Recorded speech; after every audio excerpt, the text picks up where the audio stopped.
You're listening to the We Are Libertarians podcast network. Find all of our shows at wearelibertarians.com. Are you a diehard comic book collector? Or maybe a lapsed fan? Maybe even someone who has never picked up a comic book in their life. Hi, I'm Remso Martinez. And I'm Mark Claire. Every single Wednesday at the Second Print Comics podcast, Remso and I take a deep dive into the storylines, character arcs, moments, and events that made us the fans we are today. Tune in every Wednesday for new episodes available on iTunes, Stitcher, Google Play, and wherever else podcasts are available. Check out more from the Second Print Comics podcast at secondprintcomics.com.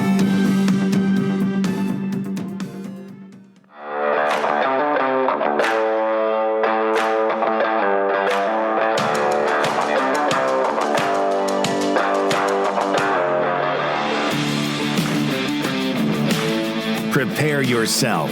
You're on the run with Remso W. Martinez. COVID was great for one thing. It was great for fast food delivery people, and it was also great for developing a hobby. Not that many of you actually did anything productive. I mean, with the amount of people that jumped on like the sourdough bread craze and then just kind of gave up and started watching Netflix, and then from there just continued to order out the entire time. It was basically an unproductive year. But it was productive for some people. And because of that, we're still feeling the repercussions of that. More so now because everyone's getting back to work, everyone's getting back to their regular lives, and as we look around, as we come out of our collective hangovers almost a year and a half later, we're looking at the world and we're wondering, why can't I get shit? And why is my stuff coming here so late? And why can't I get anything for the price that it would normally be? And I'm in the same boat as you, because I can't get half the shit I needed, and I had to move across the country. Let's go ahead and bitch about this together. But let's go ahead and bitch about it amongst friends. The Degenerate panel returns on today's episode of On the Run. I'm Remso W. Martinez. Thank you so much for joining. Do me a favor before everything else goes through. Go ahead and subscribe to my newsletter for insight, wisdom, and so much more throughout the week. It's Remso, remso.substack.com. That's remso.substack.com. I just went ahead and put out a story about whether or not podcasting is replacing blogging. You may remember an episode about that from a couple of weeks ago, where I went ahead and talked about it a little bit more. Also went ahead and shared some knowledge and some stories that I found that kind of slipped under the radar, such as how Space Force found 30 kilos of cocaine riding on a sea turtle in the Florida Keys. The things you only get here and nowhere else. But like I said, we're here with friends. The Degenerate panel returns. We're all actually, together for the first time in a month, virtually, because I'm here in Wisconsin and everyone is back home in God's country, Virginia. And let's go down the roll call. Not producing tonight's episode, not producer Derek. Derek, how is life? Life is very good, RJ. I'm just, I'm very thankful that this topic is not, I'm in a good spot. I'm not, I hope this scalping problem becomes less of a problem as time goes on. Everyone complains about scalping. I feel like I'm the only one who likes scalping. But speaking of scalping, we have our not that Indian. We have 1/4 Persian Zed. Zed, how are you doing tonight? And you are Mr. Producer for tonight's episode. Yes, I am, RJ. So I can get away with Native American jokes. I guess so. Yeah. I'm doing pretty good, RJ. I'm just trying to figure out ways, nowadays how to inject my hard-earned money into the U.S. economy, but all these out-of-stock notices won't let me. We need to go to the source for the 1%, the elite, the one and only, Sean of the Military Industrial Complex. Sean, how is it getting shit that you like online right now? You know what? It's pretty difficult. And the fact that I can't buy a house and apparently no one's taking my white privilege card. I was going to ask, does that get declined at any point? Or do you have to go in and make sure that you apply it at the right time? You know what? It's like an HSA card. And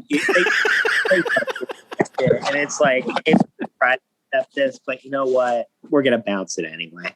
I've personally never seen this card. We know that your white privilege card doesn't work, but we're gonna let it go through regardless. That's Is it laminated? The power of white privilege.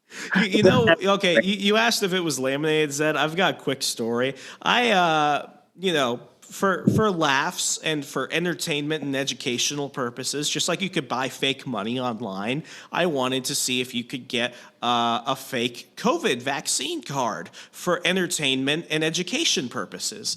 And you can't find those online, but what you can find are COVID vaccine laminating paper and COVID vaccine plastic hardcover cases. And the industry that is surrounding people that really want to show off their COVID vaccine card in public is absolutely ridiculous. But while that seems to be doing fine, you wanted to go ahead and cover all the other stuff. That's why we're subtitling today's episode. Why can't I grab bullets and a freaking graphics card? Zed, talk about the situation. Where can I start, RJ? So during the pandemic, I was lucky enough to land my first real job in the real world, being a big boy. And I'm like, this is great. Now that I'm finally making money and I'm saving some money, I can finally rebuild my computer that I've had for 7 years because I want to play all the latest games. So I go online and I find out that everything's out of stock. And I'm like, this is strange. A few months ago, like probably October, November, the stock issues were fine. But then all of a sudden I start hearing about this chip shortage. And all of a sudden you can't find a graphics card everywhere. And people buy them up with bots and they're selling them 3 times MSRP. And so it's close to impossible. And then for the ammunition, I recreationally shoot, and I'm like, okay, I was able to pick up some ammo, pretty normal price, probably last summer. But when the George Floyd riots started and all that hoo-ha, you couldn't find any ammo on shelves, and there was low stock. Factories were shut down. People were hoarding. People were scalping, and a bullet that went for 18 cents a round now goes for $1 a round. That feels like one of those things that people just assume could have been resolved like as soon as the lockdown restrictions started moving up. And the one thing that I think people are kind of focusing on a bit too much is everything that's going on with inflation. There are a lot of people that are just blaming inflation for everything. And yeah, we printed more money in 1 year than we did in the entire history of the Federal Reserve System, going back 100 years.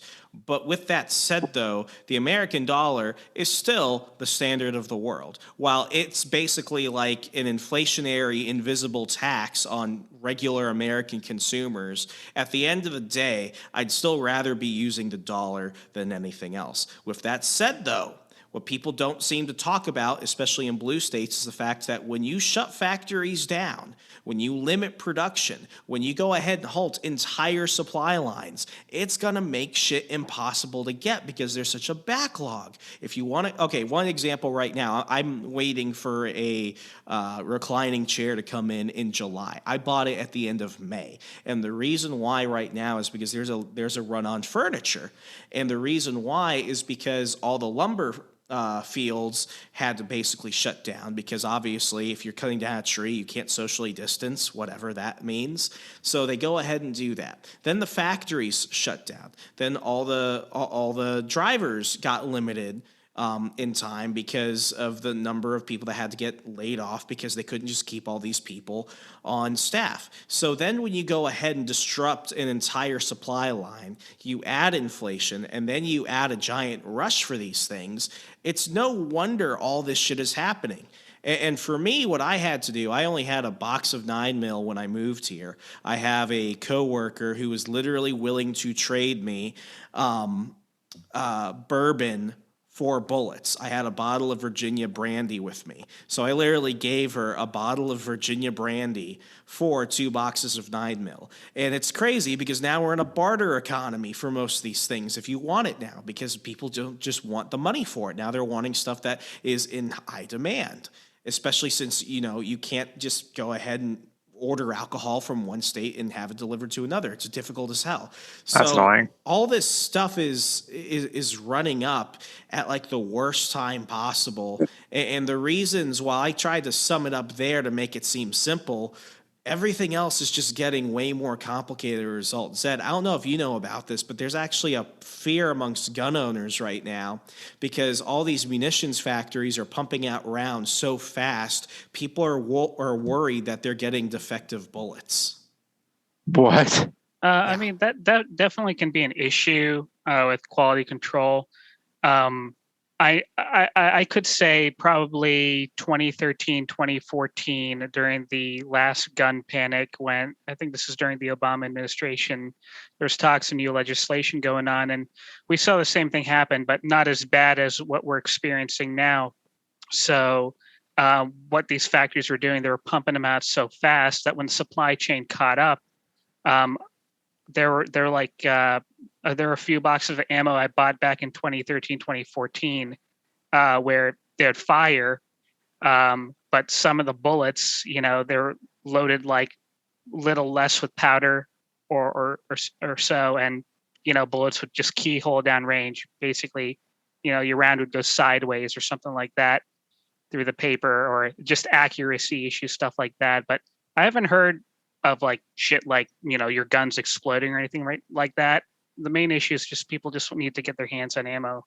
And what you're seeing right now and what I'm seeing is the market's starting to recover now that the factories are open, the supply's coming back. So 9mm used to be $1 a round. Now you're seeing it around 40 cents a round. So ammo is actually one of the industries we're seeing a recovery in. So basically, things are going to recover as we're beginning to see, but certain areas are being affected in a way that could affect supply long term. One of those is the issue regarding graphics cards. The amount of stuff, I didn't actually know what went in the graphics card. I thought that was just an extra thing you had to have. But what goes into a graphics card? Gold. What goes into everything else? Silicon. So you've got all this stuff that is kind of hard to obtain. It's got a limited supply. And why are people primarily buying these at just high rates? Zed, I don't get it. Is it just because everyone wanted to start building computers? I know that crypto mining has something to do with it, but it doesn't seem like one of those things that makes that much sense to somebody like me who's not really into technology and stuff like that, in terms of that type of stuff. Yeah, so the issue, it kind of happened on two fronts. So it was contributed both to COVID and it was contributed to the cryptocurrency mining craze. So, with COVID, everyone's staying at home and, people start taking up new hobbies. And it's like, hey, since I'm staying at home most of the time, let me build a new gaming computer. Or, my hardware has been aging for a while and now is a good time to get back into PC gaming and upgrade my computer so I can play through COVID. And then the cryptocurrency miners are basically, I need 5 or 6 graphics cards or 10 to build a mining rig so I can make money sitting on my butt during quarantine. And coupled with that, you have the chip shortage and the scalpers. So you'll have people, because these cards are in such high demand, not even just graphics cards, but even consoles like Xboxes and PS4s or PS5s, they would actually run bots to scout online sites. And whenever something comes in stock on any website, it automatically auto-executes a script and just buys the item in mass quantities. So nobody has an opportunity to actually get their hands on one. And then once these scalpers get their hands on this product, because there's such a high demand, they'll sell it on eBay for 3 times as much as it's worth. And people who are really desperate will pay $1,500 for a $700 card. That's freaking insane. And the number of people who are getting into crypto and everything now is it's at a point where it's almost like I feel like, I told you so. But at the same time, it's also leading to a massive rush on people who are buying crypto and then panic selling crypto. So it seems like everyone wants something. No one can get anything. Everyone is paying way overpriced for things. And I think a lot of what we're seeing right now is also kind of like the toilet paper shortage. It's like it wasn't necessarily real, but it was like collective mania. We were all just losing our shit, and we saw one person buy too much toilet paper, and next thing you know, we were all running out of toilet paper, despite the fact that there was no lack of supply. I want to talk about crypto for a second. Sean, I think I was the person who introduced you and the others to crypto in around 2018. When you first heard about it then, what did you think about it? And knowing everything that has happened to get us to the point now, what's your opinion of it? I mean, when you told me that, I'm like, wait, electronic currency? Dude, you're talking a bunch of horse shit. I was like, no way. Look at the money that I have right here. That's what I care about. And now, Jesus, it's gonna, at some point, it's gonna be just a regular thing that we use every day. I mean, the fact that you can go buy a Tesla with Bitcoin, and I think Subaru or Nissan or someone else now is accepting Bitcoin and like Dogecoin too now. Yeah, Zed, Derek, you guys got on the Dogecoin train. None of you are like mining crypto, but you went pretty all in on Doge in January. Derek, how about you talk about that? Where were you like a few years ago when I first kind of brought it up, and what made you so bullish on that? Because you and Zed especially, like I think you guys are way more into a lot of the altcoins than even I am. So I will just say this. Like I'm looking at our Robinhood profile right now just because I'm curious. I bought the Dogecoin when it was around like let me see. I can see exactly when I bought it. Like what I bought it at. It was like, if I remember, it was like around 5 cents because I got you into it. Yeah. So it was around like it was like 4 cents at the time, and right now it's 29 cents. So right now, if I was to sell this moment, that is worth $1,982. Holy shit. Zed, what about you? And I only spent like $200 to start.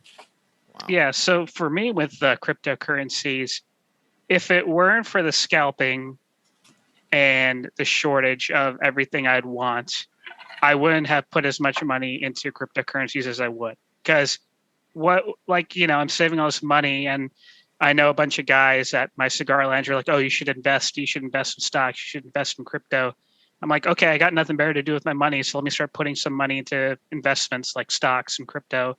And, I made a pretty good return on cryptocurrencies. So in a way, for me, I feel like COVID in a way was kind of a blessing because I made, the right moves in a sense where, me along with a lot of other people have done pretty well in COVID, and others unfortunately have not. But it was just, I took the opportunity when I saw it, and a lot of other people did as well. Do you think what's going on with the graphic cards is entirely because of crypto mining? Because I feel like that's often kind of like the scapegoat for a lot of people that don't like crypto. So when they see something like this, it's like, oh, it's all these people who are buying up and scalping these graphic cards, and they're going up and consuming a lot of electricity. And now the shit now is, oh, it's bad for the environment because of the output of electricity. But when you compare it to most things, it's really nothing. And, I would even say that your average Bitcoin mine is less impactful compared to like one Tesla. When you look at the amount of electricity generated by coal to create that thing, and then to power that thing, and then you look at the fact that the battery won't decompose for like a million years, I would much rather have some kids buying up graphic cards using a little extra electricity to buy the stuff they need to go ahead and start earning money through crypto mining than getting a car that they're probably going to sell in like 5 to 7 years. Yeah, so I don't think crypto, it does play a role, but for me personally, I don't think crypto mining is the cause of this shortage, because we've had a run on crypto miners buying up cards back in 2018 when Bitcoin was going to the moon. And people always complain about, oh, Bitcoin miners buying up all the cards and this and that. But you could still find stock of cards, you're not going to get them at, sale prices, but they're selling at MSRP, and there was always stock because the supply chain wasn't interrupted. The problem right now is the supply chain is screwed up, and there's a microchip shortage, and the cars that come in, the small amount of cars that come in are being picked up by bots. That's the problem right now. So I think it's more COVID that's caused all this. So probably by this time next year, things should at least be calmer. I mean, people are speculating you're not going to see a return to normal graphics card stock and availability till the end of 2022, early 2023. I mean, people were almost saying that about like toilet paper. Like I remember going on Amazon and for like a pack of 6 rolls of like basic 2-ply, it was like $60, and those things were disappearing. Now it's easier to go ahead and produce toilet paper compared to graphics cards because of the amount of stuff that goes into it. I also think the graphics card shortage is also what's making gold go up because you have to use gold for the circuitry. Like most things, like everyone's iPhone has a little bit of gold in there because gold is a great conductor. But, it's one of those situations where I think it's definitely the fact that we artificially destroyed the greatest economy in the world, and now we're coming back. At the same time, you've got people jumping into all these things, panic buying or panic selling, and then that just creates even more like hecticness around it. So you went ahead and pulled up some examples, Zed. How about you go ahead and break us down through these things? All right, so I got 3 articles on ammunition shortage, automobile shortage because they use chips as well, and the graphics card shortage. It breaks down kind of like the key issues of why this is happening. But I'm going to go ahead and start with a clip on YouTube by Later Clips. And he's talking about an article which talks about how scalpers have sold a total of $61.5 million in graphics cards just on the secondhand market. So let's go ahead and it's a 4-minute clip, so we'll go through it. Do I? Let me go ahead and that would be nice. Enable the sound. I always thought scalpers were just the guys outside baseball games trying to sell tickets. Scalpers have sold 50,000 NVIDIA RTX 3000 GPUs through eBay and StockX. 50,000. According to this analysis, scalpers have raked in an estimated $61.5 million in sales with $15.2 million in profit. That is not nothing. I will tell you what, especially when you look at the volume necessary to achieve that is maybe not as big as you think. So this particular individual, this story is on PC Mag. This particular individual that ran the analysis, Michael Driscoll, he's been tracking sales on eBay using a computer script to understand the full scope of scalping, the volume. The most scalped card, not surprising, the RTX 3080, which dwarfs the other models. 3070, I guess, is not quite dwarfed, but the 3090 and the new 3060 Ti, a little bit lower in volume. 14,066 units sold of the RTX 3080. The number has shot up to, the total number for all models is about 40,000 units. All right, so I take that back. That's a lot of units for the secondary market for eBay. The median price for an RTX 3080, $1,300. The past week, $1,449. So the price is actually going up still. And so like Zed, which of those would be considered like entry level, or what type of stuff were you looking for? So entry level would be considered a 3060 or a 3060 Ti. That's generally your esports gamer. Play games like Overwatch and League of Legends. You're free to play. So that's your Fortniter. That's your Fortniter. Yeah. That's your Fortniter card. A 3060, I'm pretty sure you can play a lot more than just Fortnite. But in general, a person building a budget build would get like a 3060. I was looking at the 3070. That's like a good mid to high end tier card to run what I wanted to run.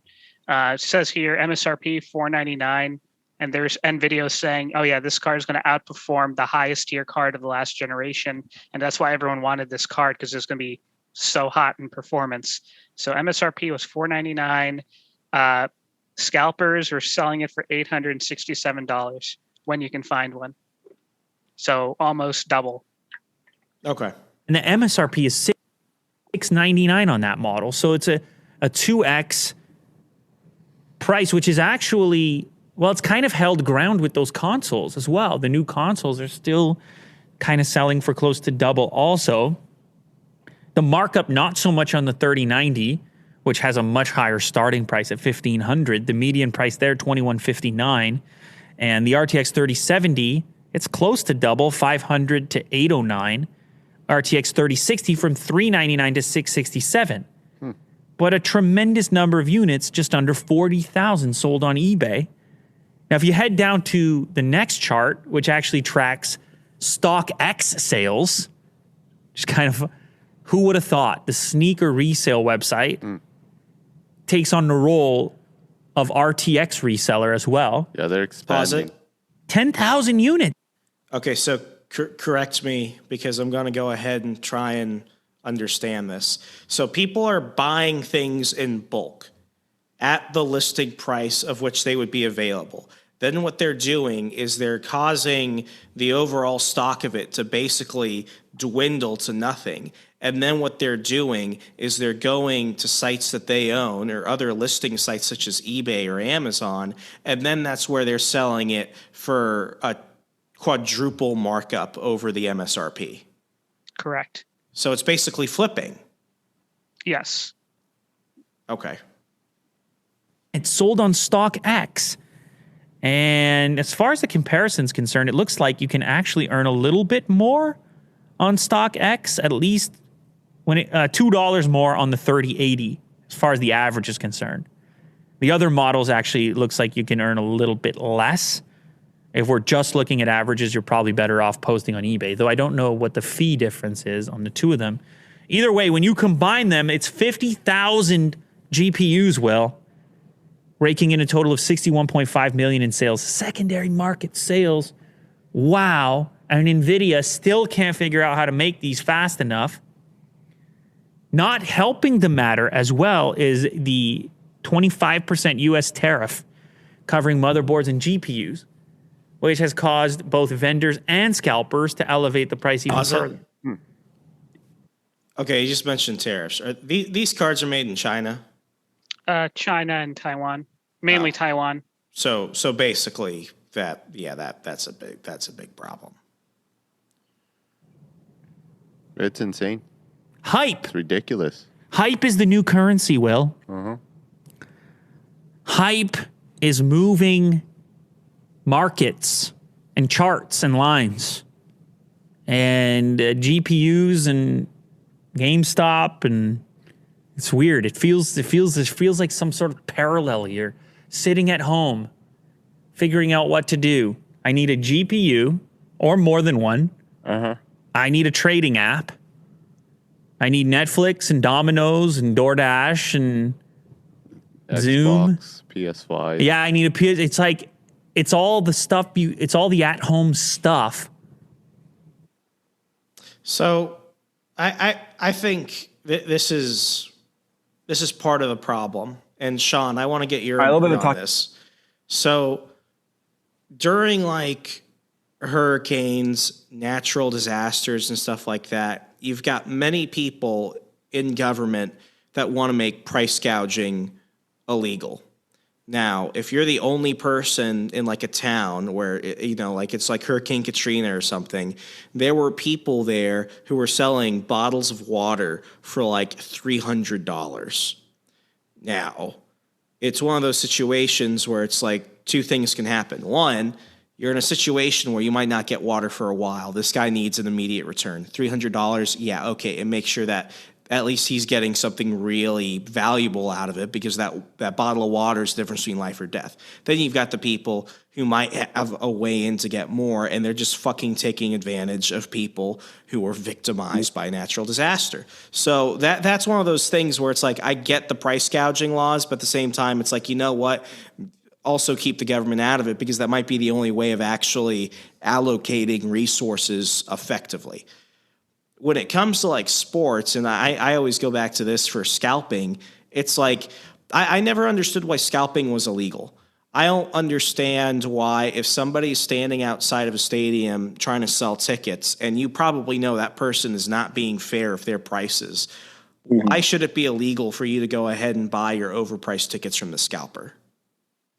Well, I think it's because, but the thing is, like, everyone had a fair chance of buying that ticket. If you're fast enough on your clicks or you buy your ticket early enough, you're going to get a spot, right?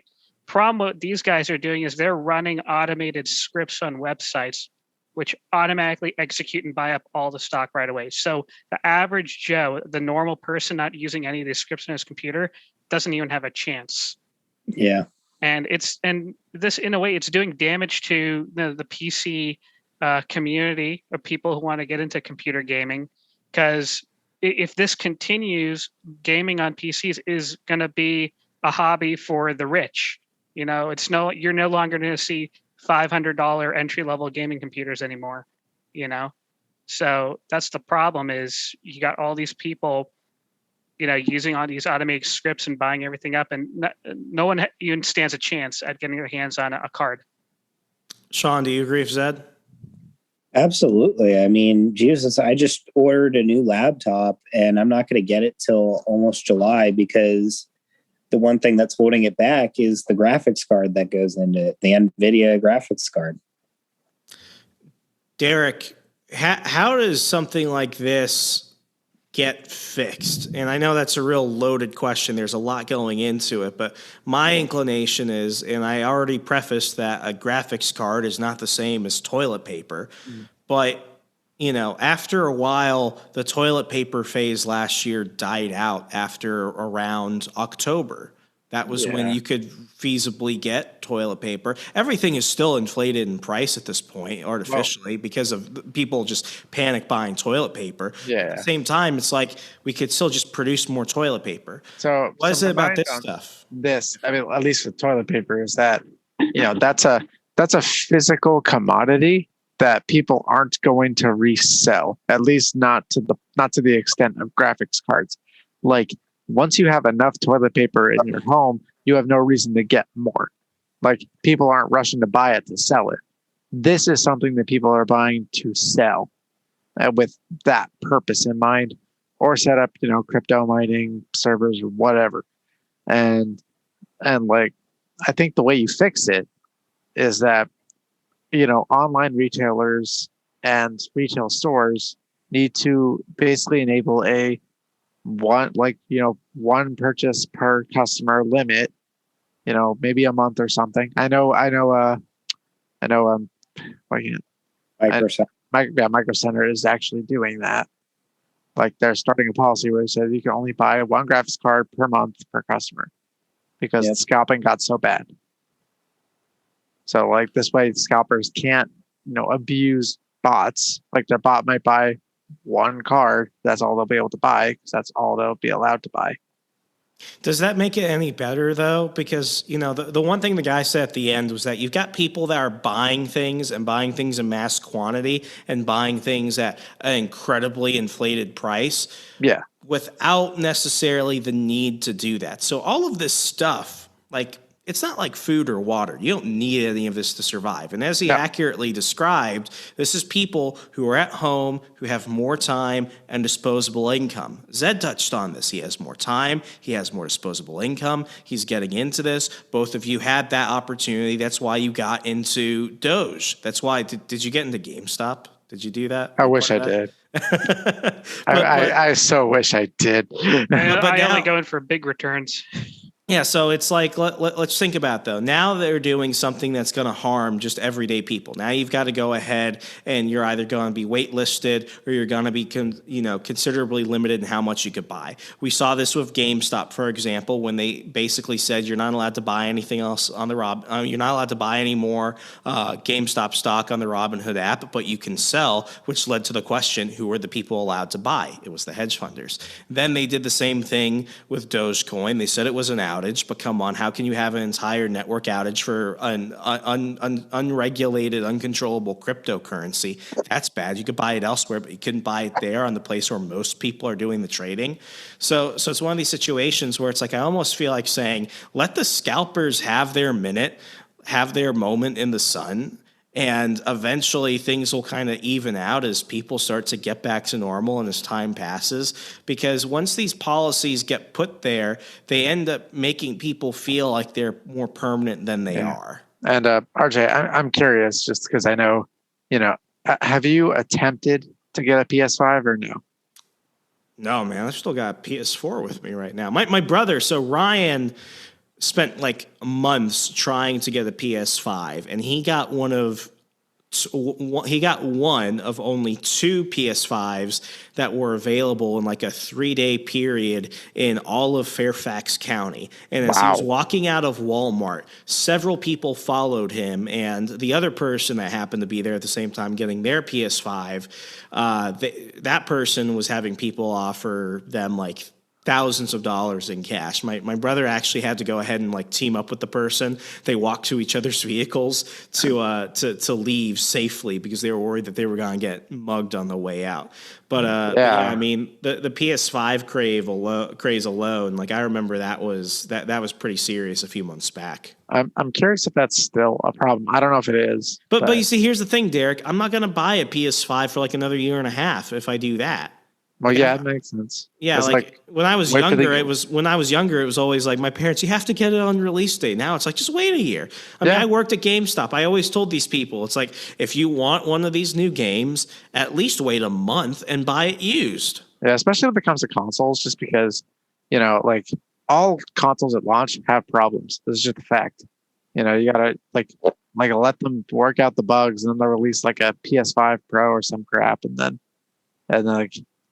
then that will be the one you want to buy because remember Xbox 360 Red Ring of Death? Yeah.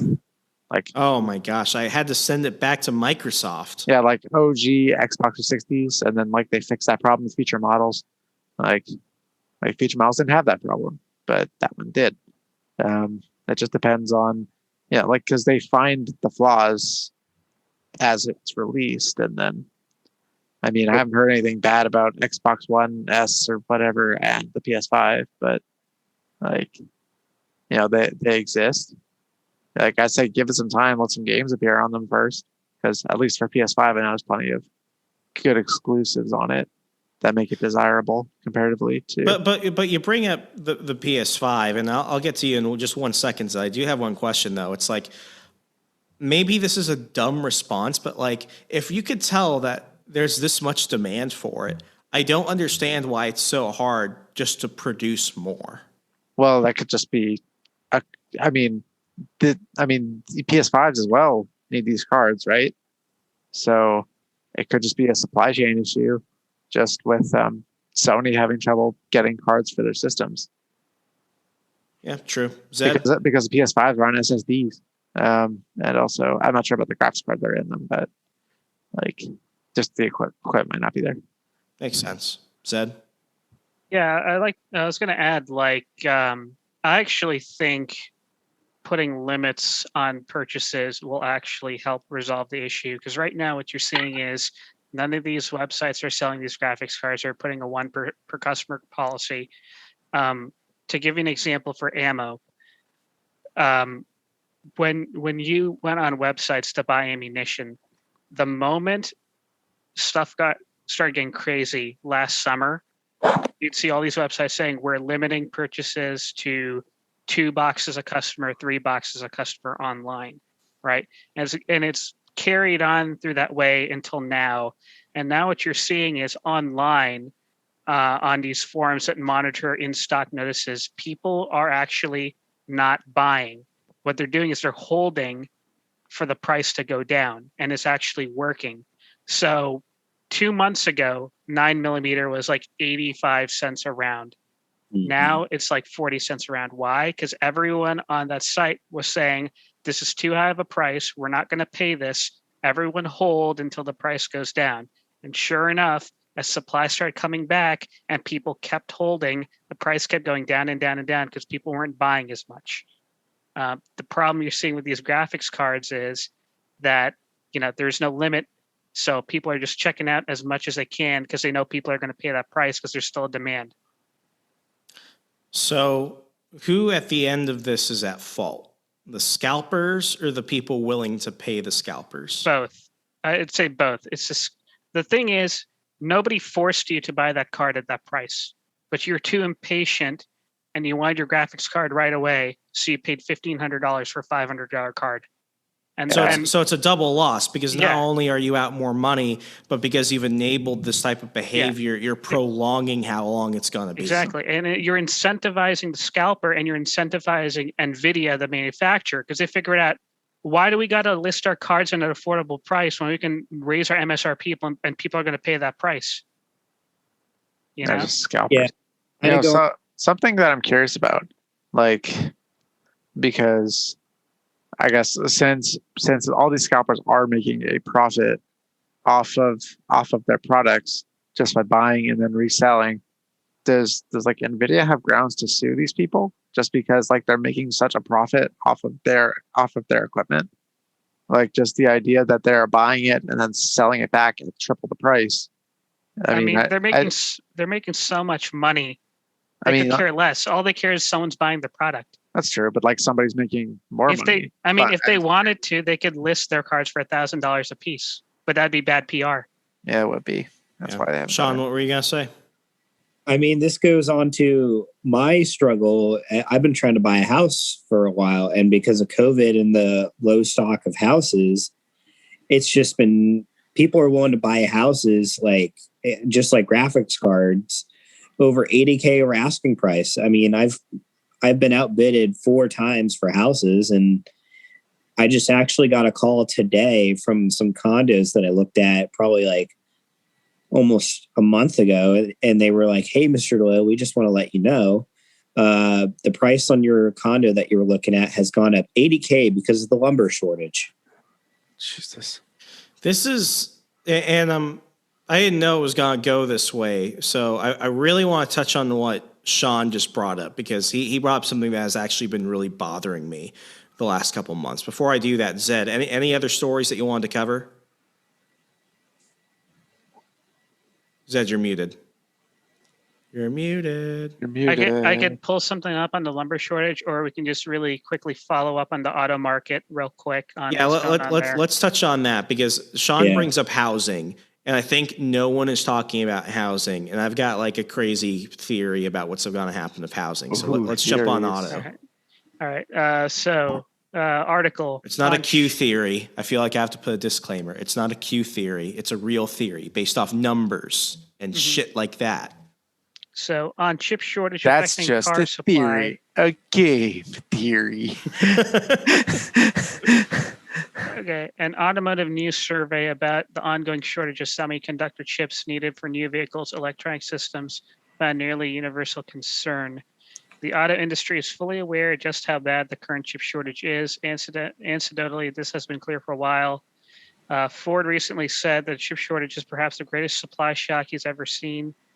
Automakers and suppliers called examining the global chip shortage, which gives us plenty of survey data to back up the feeling. Perhaps the most surprising number is that 93% of respondents said that they will think the chip shortage will have a severe impact on the auto industry. The survey was conducted a month ago before recent estimates put the shortage impact on the auto industry at $110 billion in lost revenue this year. But even in January, the estimate's around $50 billion, which apparently wasn't severe enough for 7% respondents. Just a reminder that the shortage of chips used in cars, computers, and other products was caused by worldwide demand for electronic goods that intensified because of the coronavirus pandemic, along with inadequate planning in the supply chain and weather problems. A new vehicle can have up to 100 of these semiconductor chips on board. They're just needed in components for touchscreens or transmissions. You see, that's the thing, though. It's like, you could blame the scalpers, but at the same time, it's like they're like the bottom feeders. They're like at the bottom of this issue. The problem was, I'll say it. Well, I'll say it. China released a virus to attack Trump in order to shut down the strongest economy in the world. So China releases the virus. Next thing you know, the government shuts down the American economy, and that shuts down supply trade and everything else.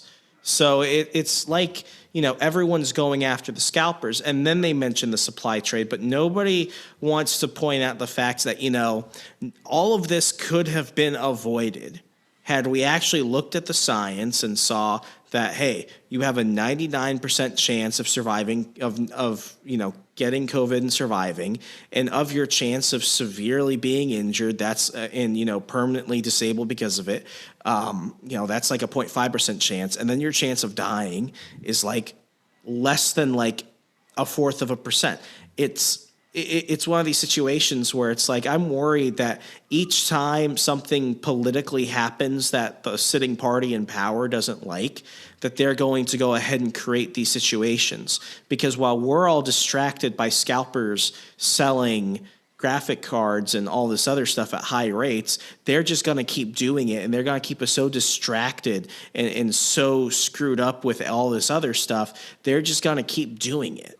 And it's one of those situations where it's just like, this is definitely showing that all of this could have been prevented had we not completely centralized all authority for the sake of a virus that was not as bad as it really was. And this is coming from somebody who was down for 3 weeks because I caught the worst form of COVID. I caught COVID pneumonia.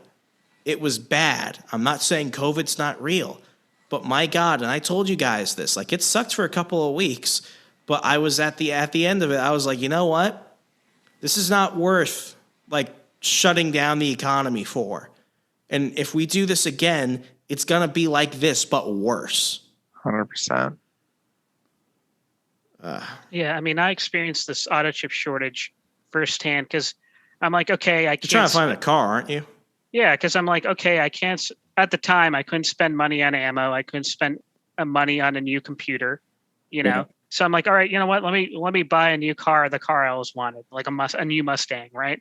So I go into the car dealership, and they have a full lot of Mustangs on the lot, and I go in there, I see the one I like, and the MSRP for that car was like $37,000, but it was like a 2020 end of model year.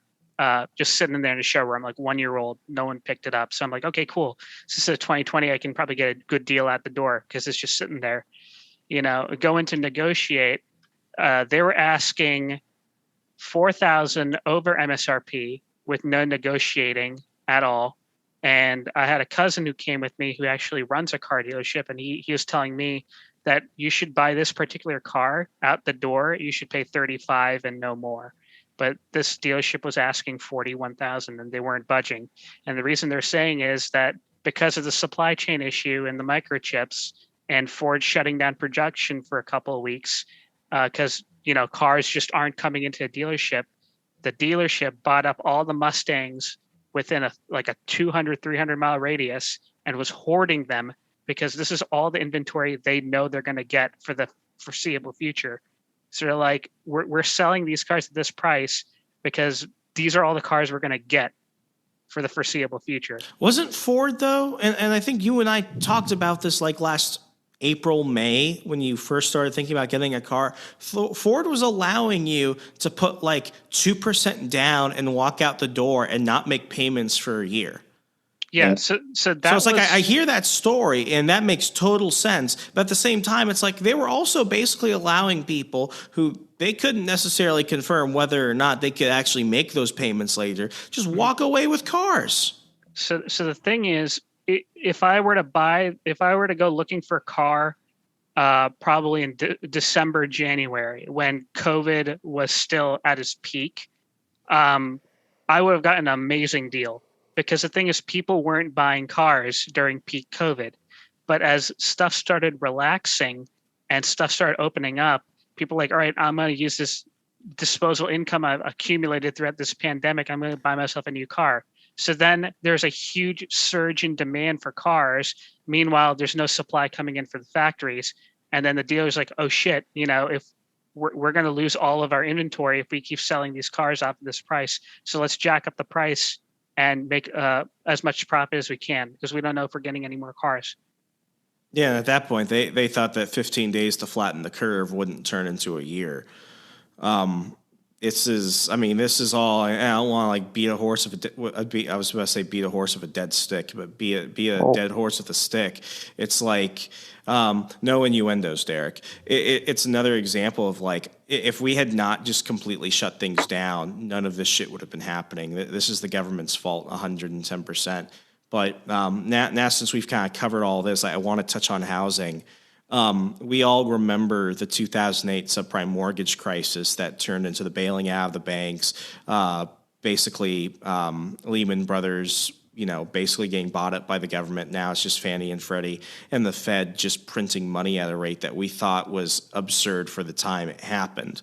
I mean, my family was affected. I can assume, that all of yours were as well, just like basically everybody was. It was a bad situation. The banks got bailed out and the American taxpayer got put on the hook for it. And we were all left worse off because of it as a country. And now over the past year, it has basically made the 2008 crisis look like absolutely nothing. But Sean, as we brought up a moment ago, is having, difficulties finding a house because of the amount of people buying it up and the people that are buying it up for remarkably over the asking price when they go to bid for this. Now, I know a lot of people that bought homes. They didn't rent homes. They bought homes. They bought townhouses. They bought condos. They bought real estate in 2020 like it was going out of style, especially since interest rates and everything else were so low. It was, for some of them, it was like the only time they could ever in the foreseeable future buy a home. I have a friend who's a millionaire in North Carolina who walked around with a backpack full of cash and was buying up a lot of the commercial real estate in his town for like pennies on the dollar. And then when people started going back to garages, retail stores, restaurants and stuff, he suddenly had new tenants who could actually afford to pay him, and he increased the rent. Smart move, but that's the type of stuff that happened. What worries me right now with everything we're seeing with stocks, with commodities, with assets, with all these things, with all the meme economics we've seen over the past months, you couple that with people who were getting into homes now that they probably should not have gotten into because the ability to pay for it may have just been a little bit risky then. It's not going to be like the subprime mortgage crisis where people who could never pay back those loans and everything else were getting loans. That was a bad loan practice. But now what people are doing is they're just spending money out of control. You had that with cost of living increases, inflation, taxes, and then this constant impulse buying. Sean, I think within the near future, and I'm not telling you not to get a house, but I'm telling you in the near future, if you want to get a house, hurry up and get it soon, or wait a while when it's cheaper. And I think things are going to be cheaper because I think all of this is going to come crashing down, and we're going to see a housing crisis worse than that of 2008. Well, that's what my realtor, she said, basically with the lumber shortage and the fact that COVID, you can just like literally, Derek, you probably know the Stewarts, they got their house and they put it on the market. Basically the realtor's like, what do you want to put it up for? And they're like, I don't know. This sounds fair. And then the realtor said, basically, no, you could ask way more. And people are putting their house at absurd prices because they know they're going to get it. And putting their house up for $430,000, it's like, fuck it, I'll put it at $570 because people will pay that. Yeah. The one thing that I saw a lot of in my neighborhood at the height of COVID were the number of people who I always thought were really rich and wealthy who were actually house poor. And house poor is a term used to describe people who make a lot of money, but then because of lifestyle inflation, because they're buying the big home and they want to fill up the big home with really nice things, and all the nice things are expensive, and they put everything on a credit card, and for every dollar they earn, they spend $1.50. The number of people that had basically run their lives on credit got exposed in a rate that was just insane. Because one, they get laid off or their salaries get cut or something, and they can't just work from home because they have to pay these bills, and paying the minimum on the credit card is not going to be good enough anymore. So the number of people that had to move out because they basically became broke overnight was crazy. These were also, number two, the people that were crying out for stimulus checks, the people with Beamers and the people with multiple cars and the people living in the giant 4-bedroom home are crying, hoping that they can get a $1,200 stimulus check. And I'm looking around and I'm like, oh my gosh, like this is one of those situations where it's like, yeah, you know, like government bad, but what you were doing your entire life was running on borrowed time and borrowed money. And now you're going to impact the rest of us because we have to go ahead and print more money to give you $1,200 that you should have stuck in a high interest savings account for free online. Like, you've got to be shitting me. I don't think people have learned from that. I really don't. Americans are saving cash now more so than they have ever done in the past like 20, 30, 40 years. That came from Dave Ramsey. 40 years, people are holding cash now more than ever. But I don't think it has to do with the fact that everyone just suddenly got smart and we're like, you know, I should have an emergency fund. I think it's because they don't know how they have too much money and they don't know how to spend it, but they feel like they have to spend it on something. So, I mean, this is now at the point where it's like, you know, I blamed the government for a lot, but everything that's happening post-COVID now, everything is on us at this point. And it's going to be 2008, like, on crack. Yep. Yeah, I mean, just with everything that's going on, most of what I spend money on at the moment is basically just, like, I mean, there's not much stupid shit to spend it on, unfortunately. It's just mostly just going out to eat or just food in general.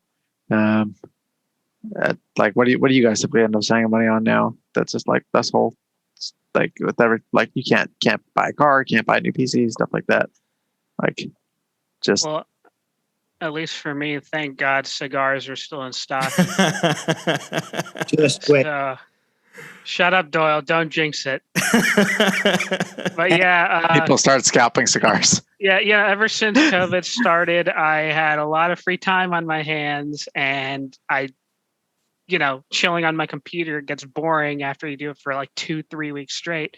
So I started consuming more cigars than I normally would. So before COVID, I used to be a 1 or 2, probably 3 cigar a week smoker. Now I'm like 1 almost every day.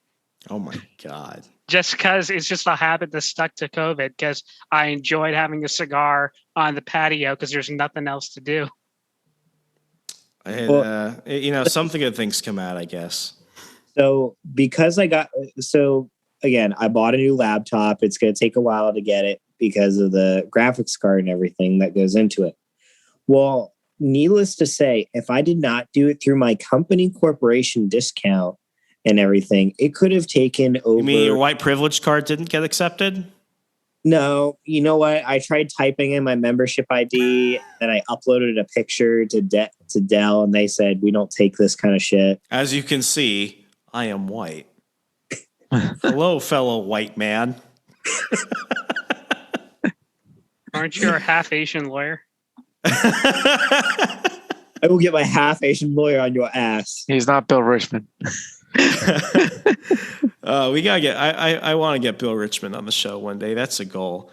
Guys, final thoughts. Especially as we're looking into how do we secure our finances, how do we become better with our money as we're getting into what is now being called the post-COVID economy. What are some things you learned, and what are some things you think that some people should really start considering? We'll just go down the panel. So, Derek.